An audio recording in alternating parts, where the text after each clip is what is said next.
this video, I'll show you how you can add using Excel. Here I have got the months, and here I have the amount of sales that have happened in a month.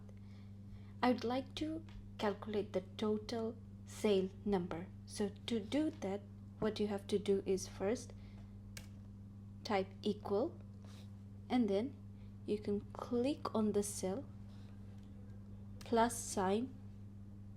You can then click on this cell. Oh yes, you have to also make sure to hold the shift button when you do that, and then enter. Here's my total. And now I would also like to find out the total number of the expenses.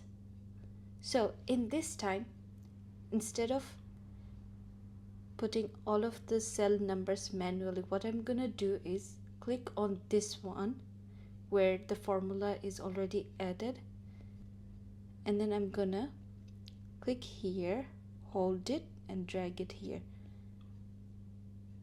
So what I've only done is taken the formula from here to here, and as a result it automatically calculates what's at the top. If you want to see the formula, you can click here and you can see that I've got the correct number here.